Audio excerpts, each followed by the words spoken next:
तो कहता है नहीं जी रेफरेंडम हो, यूनाइटेड नेशन की करारदादों का मंशा ये है कि वहां पे रेफरेंडम हो, और चूंकि वहां मुसलमान अक्सरियत में इसलिए ये हमें देते हैं। बस बात खत्म है ना। मुसलमान से क्या रेफरेंडम कराना है? जब इस्लाम के नाम पे रेफरेंडम हो रहा है तो वो पहले से तय है। या इनको पता ही नहीं है कि वर्ल्ड बैंक कैसे ऑपरेट करता है। भाई कैसे पता नहीं है? आप दिन रात उन लोगों से मिलते हैं, 20 साल से यही काम करते रहे हैं और फिर भी आपको नहीं पता है।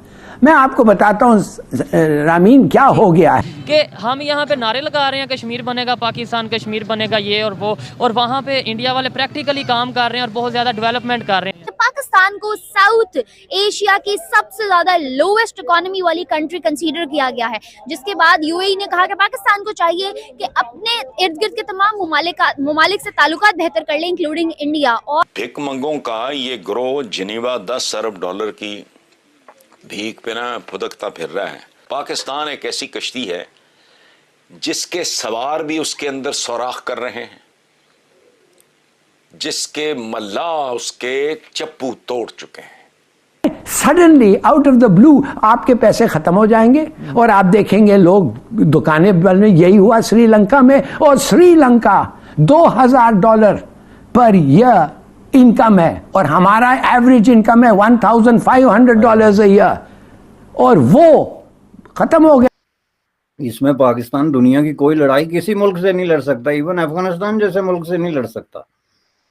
बल्कि अफगानिस्तान जैसे मुल्क से तो लड़ ही नहीं सकता, चूंकि अफगानिस्तान वाले 15-15 साल लड़ाइयां लड़ते हैं, तो पाकिस्तान 2 महीने से ज्यादा नहीं सरवाइव कर सकता।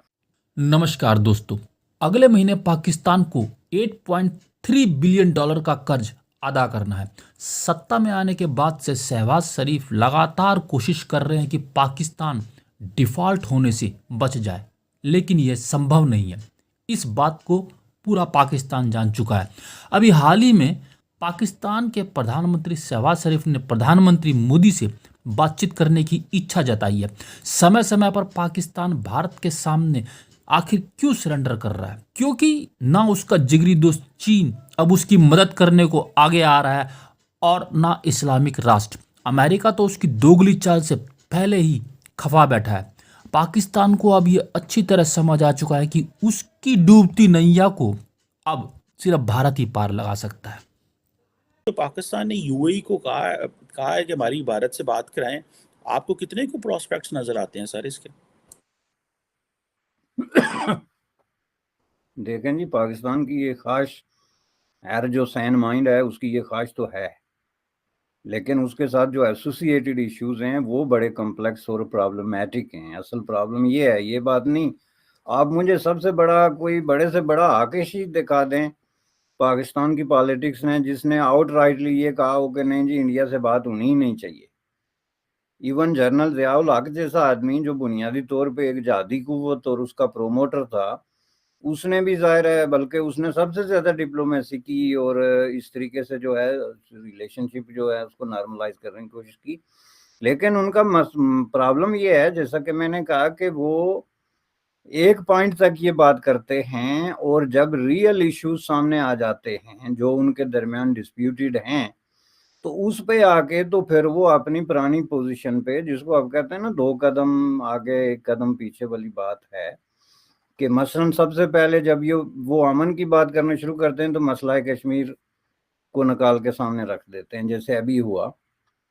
और जाहिर है कि ये बिल्कुल एक क्लियरली शहबाज शरीफ ने जो एक जो प्रपोजल दी या जो भी कहा, रिक्वेस्ट की है, जैसे भी इसको आप देख लें, ये एक बहरहाल एक प्रोग्रेसिव और अप्रिशिएटेबल किस्म का स्टेप है एक ऐसी सिचुएशन में जिसमें पाकिस्तान इस वक्त धंसा हुआ है। इसमें पाकिस्तान दुनिया की कोई लड़ाई किसी मुल्क से नहीं लड़ सकता, इवन अफगानिस्तान जैसे मुल्क से नहीं लड़ सकता।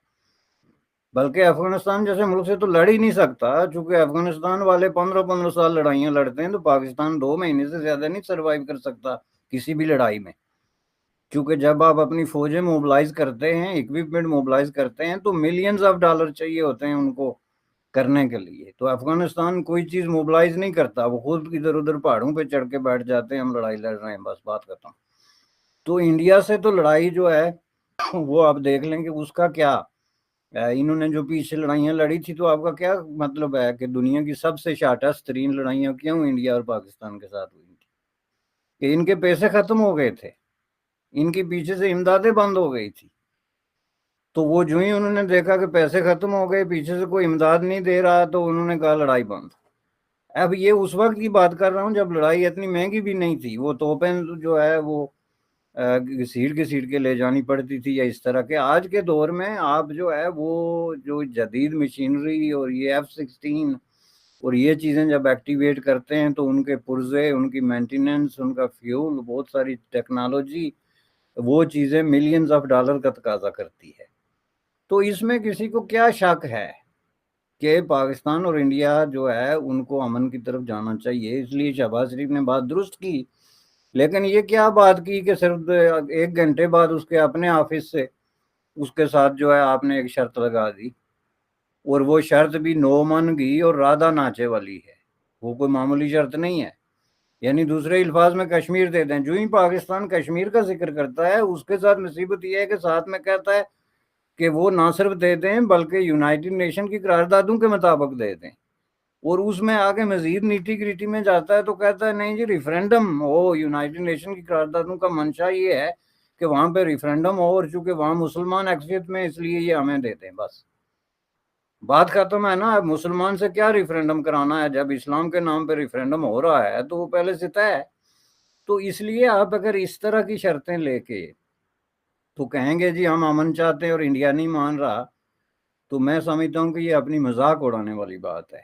बात करते हैं कि हम यहाँ पे नारे लगा रहे हैं कश्मीर बनेगा पाकिस्तान, कश्मीर बनेगा ये और वो, और वहाँ पे इंडिया वाले प्रैक्टिकली काम कर रहे हैं और बहुत ज़्यादा डेवलपमेंट कर रहे हैं। क्या कहना चाहेंगे इसके ऊपर? इसके ऊपर यही कहना चाहता हूँ कि मुसलमानों के फेवर में जो कुछ हो सकता है वो करना चाहिए। ये हमारा मुसलमान भाइयों का फ़र्ज़ है। ऐसे तो फिर इंडिया में 35 करोड़ अंकल जी मुसलमान हैं, फिर उनके लिए भी हम ही करें। हाँ बिल्कुल ऐसा ही है। क्या कहना चाहिए? अखलाकी जिम्मेदारी तो बनती है ना। पहले अपनी हालत तो ठीक कर लें। अब अपनी हालत हमारी जिस कंडीशन में है वो आपको पता है क्या है? क्या है? 82% आप डिफॉल्टर हो गए, और क्या चाहिए आपको? हाँ तो फिर वही कह रहे हैं ना, हम उन मुसलमानों की बात करते हैं। इधर मैं मुसलमान हूँ, आप मुसलमान हैं, यहाँ पे ये सारे ये जो नज़र आ रहे हैं सारे मुसलमान हैं। इनकी फिक्र नहीं है कश्मीर के मुसलमानों की। क्यों? वो गुलाम है, हम आज़ाद हैं, ये भी तो देखें ना। वो गुलाम है और हम आज़ाद हैं। ऐसे ही गुलाम हो के 25 रुपए 30 रुपए किलो आटा ले रहे हैं, आपको पता है? बिल्कुल पता है आपको? और हम आज़ाद हो के 160 रुपए किलो आटा ले रहे हैं। या इनको पता ही नहीं है कि वर्ल्ड बैंक कैसे ऑपरेट करता है? भाई कैसे पता नहीं है? आप दिन रात उन लोगों से मिलते हैं, 20 साल से यही काम करते रहे हैं और फिर भी आपको नहीं पता है। मैं आपको बताता हूं रामीन क्या हो गया है। हम एक फैसला नहीं ले सकते। वो कौन सा फैसला है? जो फैसला हमने एग्री किया है होना चाहिए, फ्लोट द रुपी। यस, मगर वो नहीं करते। वो रीजंस है, वो रीजंस इसलिए हैं कि ये 25% है इन्फ्लेशन, आप फ्लोट करें 35 हो जाएगा। 230 है रुपया का कीमत इस वक्त, आप उसको फ्लोट करें 280 290 तक जा सकता है। गरीबों पे बड़ा असर होगा, बिल्कुल। मगर क्या ये आपको नहीं पता था जब आप खेल रहे थे आपकी इकोनॉमी के साथ कि क्या होगा? अब कोई आपको, अब आप वो कह रहे हैं आपको करो नहीं तो और कुछ नहीं होगा।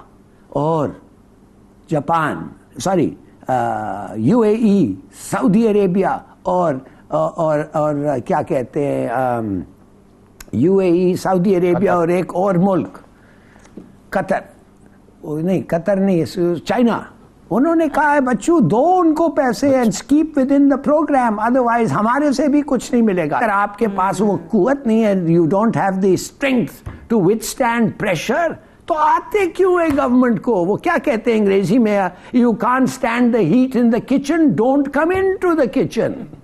अब देखिए हमारा क्या हालत है, ये मैं बताना चाहता हूं बड़ी जल्दी से। $4 बिलियन हमारे रह गए, 25 दिन का इंपोर्ट्स, 25 डेज इंपोर्ट्स।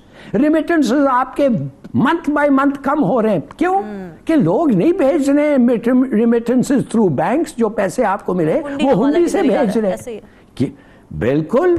एक्सपोर्टर्स जिन्होंने पैसे निकाल के वापस लाने, वो क्या कर रहे हैं? वो नहीं ला रहे हैं अपने पैसे और छोड़ रहे हैं दूसरे मुल्क में, कहते हैं रुपया को गिरने दो फिर हम लाएंगे। अब आप यूं बताएं, suddenly out of the blue आपके पैसे खत्म हो जाएंगे और आप देखेंगे लोग दुकानें बंद। यही हुआ श्रीलंका में, और श्रीलंका $2000 पर ईयर इनकम है और हमारा एवरेज इनकम है $1500 a ईयर, और वो खत्म हो गए।